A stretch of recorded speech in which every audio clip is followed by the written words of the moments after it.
Hello दोस्तों, आज की इस लेक्चर में हम कवर करने वाले हैं जेसन। जावास्क्रिप्ट के अंदर जो ऑब्जेक्ट होता है उसी को जेसन बोलते हैं। और जेसन एक ऐसा पॉपुलर स्ट्रक्चर बन चुका है जो आप किसी भी डिवाइस से कैसे भी कम्युनिकेशन करोगे, बीच में जेसन की लेयर होती है। तो जेसन को हम समझते क्या है।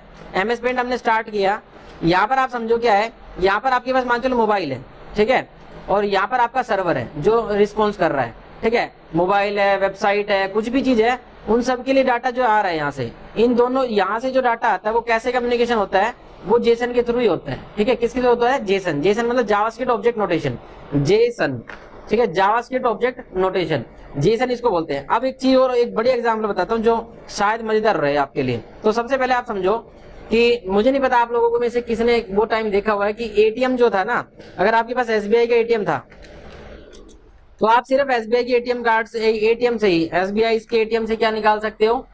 पैसे निकाल सकते हो। दूसरे एटीएम से नहीं निकाल सकते थे, निकाल ही नहीं सकते थे। अब तो अलाउ करता है, चार्ज करते हुए अलग बात है, पर अलाउ तो करता है ना, ठीक है। तो मतलब क्या था, पहले ये प्रोसेस नहीं हो पाता था, ठीक है। तो मतलब क्या हुआ कि यहाँ पर एसबीआई था, जैसे एसबीआई हो गया, ठीक है, एसबीआई, पीएनबी, ठीक है, और कौन कौन से बैंक है भाई?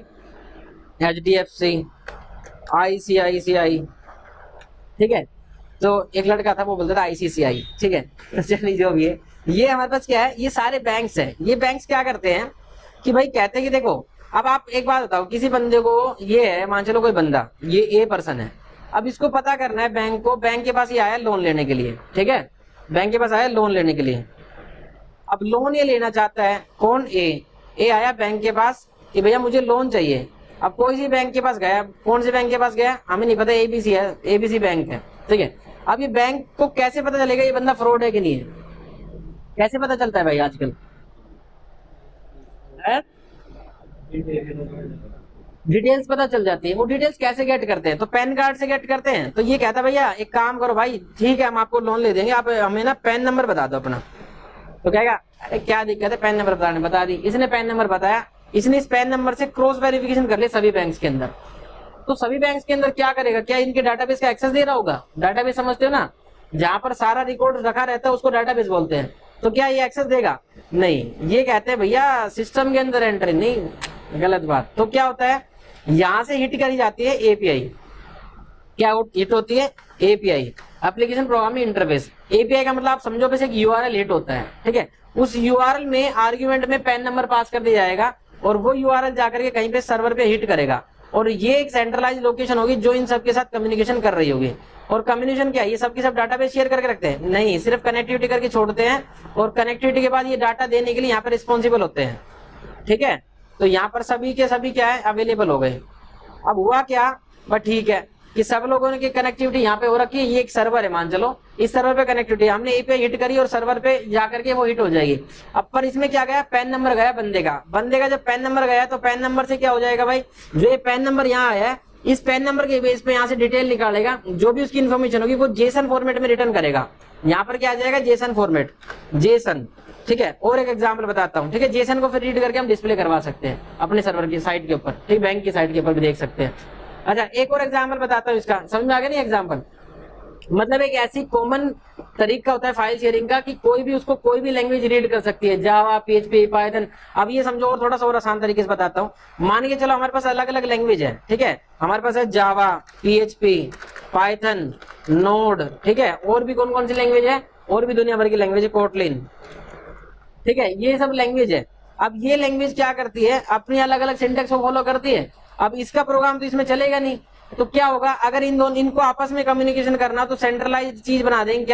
क्या तो डाटाबेस से कम्युनिकेशन करते हैं या जेसन से कर लेंगे कि भाई इसके थ्रू इससे करना है तो जेसन आ जाएगा। जैसे आपका फोन है, फोन क्या कैलकुलेट करता है वेदर की इन्फॉर्मेशन?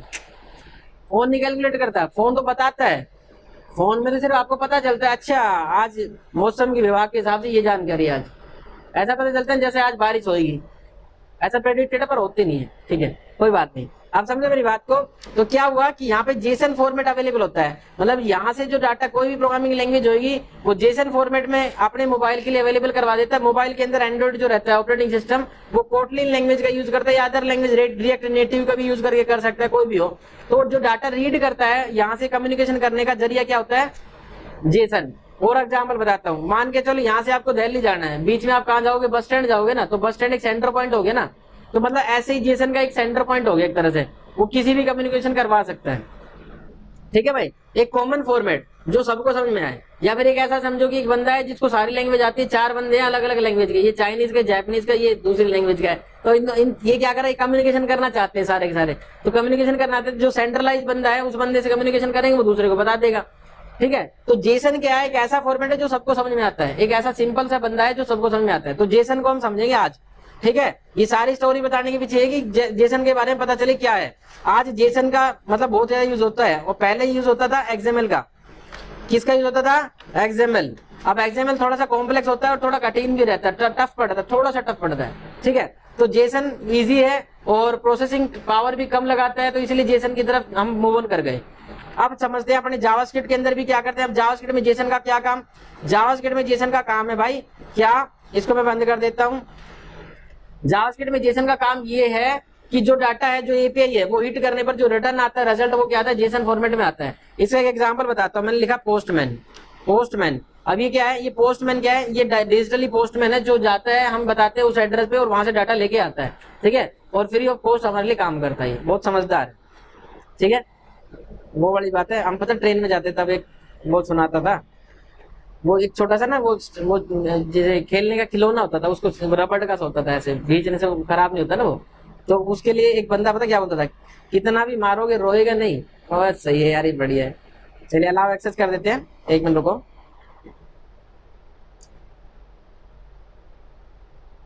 यार ये बड़ा टाइम लगा दिया इसने। ठीक है, देखो भाई, ये जो है ये एड्रेस है ना, जेसन पोस्ट के नाम से एक एड्रेस है, ये यूआरएल है। इसको कॉपी करता हूं मैं और आपको दिखाता हूं हिट करके ऑनलाइन, पहले वेब पे। ये यूआरएल है, यहाँ पे भेज दिया, तो देखो बहुत सारी पोस्ट आ जाएगी हमारे पास, आगे पोस्ट। ठीक है, ये क्या है, पोस्ट लेने का तरीका है कि भाई कई सारी पोस्ट को आप ऐसे ले सकते हो। ये जेसन का फॉर्मेट है। ठीक है, ये जेसन का फॉर्मेट हमें मिल रहा है, इसको हम पार्स करना चाहे तो कर सकते हैं अपने किसके अंदर, सिस्टम के अंदर। तो जैसे यहाँ पर हम देखेंगे ये फैच एपीआई मिलती है, अब ये कोड खुद से मिल जाता है, मतलब ये हिट करेंगे, सेंड करेंगे, तो यहाँ पे रिटर्न मिल जाएगा जेसन का डाटा। तो देखो यहाँ पे जेसन डाटा आ गया भाई, ये जेसन फॉर्मेट का डाटा है, यहाँ से हम रीड कर करके डाटा रख सकते हैं। जैसे एरे होता है ना, एरे के फॉर्मेट में डाटा आता है, ऐसे हमारे पास डेटा आ जाता है, और लाइव वेब से डाटा आया, इस डेटा को हम कंज्यूम कर लेंगे। तो ये क्या है, जेसन फॉर्मेट है। पोस्ट में हिट करते हैं। अब यहाँ पर आ गए पोस्ट, क्या करते हैं, यहाँ पे पोस्ट रिक्वेस्ट करते हैं। ये क्या सीन है भाई, ये ना पोस्टमैन क्या कहता है कि भैया आप टेंशन मत लो, आपके लिए मैं कोड बना के देता हूँ, आपको जिस भी लैंग्वेज में चाहिए। अगर आपको पीएचपी कर्ल चाहिए तो पीएचपी कर्ल बना के दे दी इसने। आपको चाहिए पीएचपी के लिए कुछ और चीज, जैसे मान चलो यहाँ से हमने क्या कर दिया, पीएचपी के अंदर और पाइथन का एचटीटीपी क्लाइंट या पाइथन का रिक्वेस्ट बना लिया, तो इसको आप लगाओगे तो सीधा सीधे कोड हिट करके आपको रिटर्न करवा के दे देगा। तो हमने यहाँ पे क्या किया, हम जो भी चाहें वो कर सकते हो। हमने यहाँ पे ले लिया जावास्क्रिप्ट के अंदर रिक्वेस्ट होती है, जावास्क्रिप्ट के अंदर फैच एपीआई, ये वाला हमने बनाया, ये फैच का कोड बन गया। इसको कॉपी करके हम अपने वहां पे लगाएंगे तो हिट कर देगा अपने प्रोग्राम से। ये दिखाता हूँ, यहाँ से मैंने कहा कॉपी करने के बाद यहाँ पे आएंगे और यहाँ पे कर देंगे कॉपी के बाद पेस्ट। तो कॉपी करने के बाद यहाँ पर आ गए और प्रोग्राम 1 बनाते हैं यहाँ पे। ठीक है, इसका नाम लिया हमने प्रोग्राम 1। प्रोग्राम 1 डॉट एचटीएमएल हमने लिखा, शिफ्ट 1 दबाए, बेस कोड हमारे पास आ गया। अरे जिद्दी हो गए अभी, एक्चुअली सिस्टम थोड़ा स्लो हो गया है, कई सारी चीज चल रही है इसलिए। ठीक है, रिकॉर्डिंग चलती है ना, साथ में दिक्कत आती है। यहाँ पे आ गए और हमने क्या करा, कंट्रोल जेड स्क्रिप्ट लिखा, स्क्रिप्ट करने के बाद पेस्ट कर दिया, और शिफ्ट एफ, कंट्रोल एस और कंट्रोल बी। देखो भाई यहाँ पे क्या आ रहा है, समझो। ये कोड मैंने नहीं लिखा, ये कोड लिखा है, ये हिट करने वाला एड्रेस है जहाँ पे हिट करेंगे। इसका जो रिजल्ट आएगा ना, वो क्या आएगा, जेसन फॉर्मेट में आएगा। कंट्रोल एस टू सेव, और ये कहाँ प्रिंट कर देगा, कंसोल डॉट लॉग, कंसोल पे राइट करवाएगा ही। ठीक है, रिस्पॉन्स डॉट टेक्स्ट दे रहा है। ठीक है, control S to save, alt L go live कर दिया। तो यहाँ पर हम आए और ये देखो कुछ हिट हुआ नहीं, आउटपुट आ नहीं रहा। यहाँ पर आते हैं, देखो आ गया भाई आउटपुट, कंसोल पे आ गया सारा आउटपुट। ठीक है, तो मतलब जेसन फॉर्मेट में डाटा आ गया। अब इस डेटा को रीड करना आना चाहिए, तो मैं रीड करना बाद में सिखाऊंगा, पहले मैं सिखाता हूँ कि कैसे जेसन अपना खुद का बना करके हम काम कर सकते हैं। तो इसको बंद करते हैं। यहाँ पर हम बनाते हैं प्रोग्राम नंबर 2। यहाँ पर आए, हम लिखा प्रोग्राम नंबर 2 डॉट एचटीएमएल हमने कर दिया, शिफ्ट 1 दबाए, बेस कोड हमारे पास आ गया।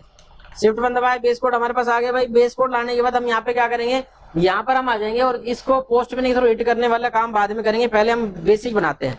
तो मैंने कहा कि मैं एक एम्प्लॉय की इन्फॉर्मेशन स्टोर करना चाहता हूँ।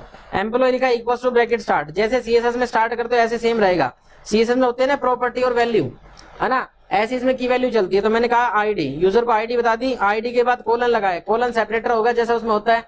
ठीक है, यहाँ पे लिख दिया आईडी 101। ठीक है, कोमा लगाया, कोमा सेपरेटर इसमें यूज करेंगे।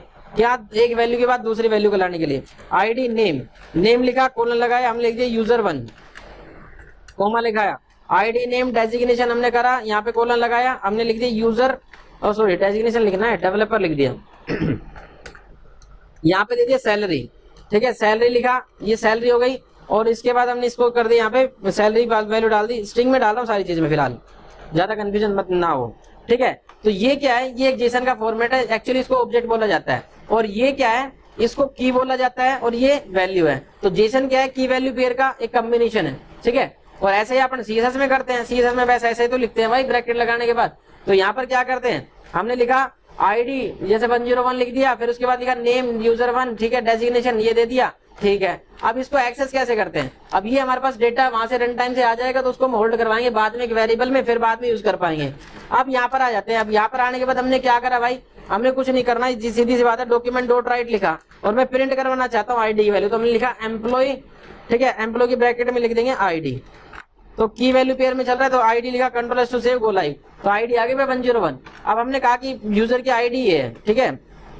फिर हमने कहा आईडी के बाद हमने नेम प्रिंट करवाना चाहे, नेम, तो यहाँ पे BR लगा लेते, तो ब्रैकेट लगाया और ब्रैकेट नहीं, डबल कोट्स लगाया, BR लगा दिया, ठीक है, यूजर 1 आ गया। इस तरह से हम वैल्यू को एक्सेस कर सकते हैं। Control shift S, program number 3.html। तो ये क्या है, ये सिंपल एग्जांपल है। अब मैं चाहता हूँ 5 एम्प्लॉय का रिकॉर्ड स्टोर करना, तो भाई कुछ भी नहीं करना, 5 एम्प्लॉय का रिकॉर्ड करने के लिए 5 बार बना देंगे।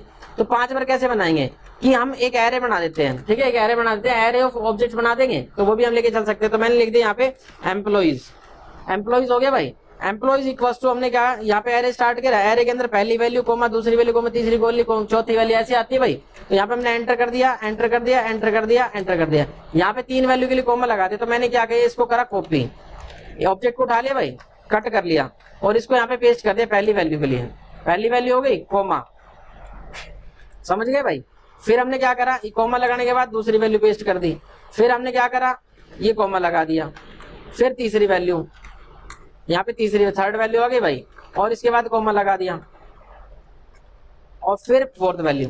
तो हमने क्या कर दिया, यहाँ समझ गए आप कि क्या करा हमने ले लिया और जेसन को बना दिया एक एरे ऑफ ऑब्जेक्ट्स, ठीक है, एरे ऑफ ऑब्जेक्ट बना दिया कि भाई पहला 0 पे करोगे तो ये एक्सेस हो जाएगा, 1 पे करोगे तो ये एक्सेस हो जाएगा, ऐसे। और मैं आईडी चेंज कर देता हूँ सबकी, 102 कर दिया, यूजर का यूजर 2 कर दिया, डेवलपर सैलरी वैल्यू सबकी बराबर देते हैं, समान अधिकार 3 कर दिया। यहाँ पर कर दिया 4, तो यहाँ पर 4 करने के बाद हमने यूजर 4 कर दिया। क्लियर है भाई, control S to save.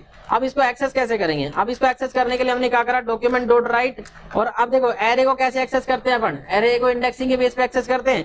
Employ हमारे एक तरह से एरर है, एम्प्लॉइज के अंदर 0 लिख दिया, एम्प्लॉय 0 में क्या कहता है, एक ऑब्जेक्ट मिल जाएगा। Control S to save, go live करा, तो यहाँ पर आप देखो क्या मिल गया, ऑब्जेक्ट मिल गया, ऑब्जेक्ट ऑफ ऑब्जेक्ट मिल गया। ये कैलकुलेटर आ गया, कर लो एडिशन, ठीक है, बाद में देखेंगे। हमने क्या करा, ऑब्जेक्ट के अंदर ऑब्जेक्ट कर लिया, ये ऑब्जेक्ट हमारे पास आ गया। अब इस ऑब्जेक्ट के एज ए रीड करवाना है, तो मैंने कहा ऑब्जेक्ट के अंदर से आईडी ले लो, तो यहाँ पे लिखा आईडी, तो आईडी हमारे पास मिल गई भाई। हमने कहा आईडी की वैल्यू 1 वाले एम्प्लॉय की निकाल दो, तो 1 वाले एम्प्लॉय की निकल के आ गई। अब ऐसे आईडी को निकाला 3 वाले एम्प्लॉय को, तो यहाँ पे 3 वाले एम्प्लॉय की निकल के आ गई। अब एरे डॉट लेंथ का यूज कर सकते हैं भाई हम, तो हमने यहाँ पे क्या किया, इसको कर दिया कमेंट। अब हमने यहाँ पे लगाया, क्या ले लिया, let size, size equal to, या फिर लूप चला दिया, लेट आई इक्वल टू 1 से स्टार्ट, 0 से स्टार्ट कर दे भाई। आई लेस देन कहां तक जाएगा, जो लेंथ है एम्प्लॉय की, जो लेंथ है एम्प्लॉय डॉट लेंथ तक चला दिया, LENGTH लेंथ हो गया, और आई प्लस प्लस कर दिया। अब हमने क्या कर दिया, इसके अंदर ला करके इस लाइन ऑफ कोड को यहाँ से कॉपी करा और यहाँ पे पेस्ट कर दिया, और यहाँ पर आई की वैल्यू रख देंगे भाई। तो यहाँ पे पैटर्न के प्रोग्राम का बड़ा हेल्प रहती है, ठीक है। Control S to save. अब आपको आराम से लूप समझ में आ रहा है, सारी की सारी वैल्यू आ रही है, और हम यहाँ पे लगा देते हैं BR, तो यहाँ पर हमने लगा दिया BR, तो हमने यहाँ पे रीड कर लिया सारी की सारी वैल्यू को। अब ऐसे हम जितने भी एम्प्लॉइज है सबके सब एम्प्लॉय को रीड करके टेबल में दिखाना चाहे तो दिखा सकते हैं, ठीक है। तो आपका काम ये रहेगा टेबल में दिखाने का। तो फिलहाल के लिए हम इतना ही करके चलेंगे, और आगे का करेंगे कंटिन्यू दूसरे लेक्चर में किसी में, ठीक है। चलिए, थैंक यू सो मच, मिलते हैं नेक्स्ट लेक्चर में, बाय बाय।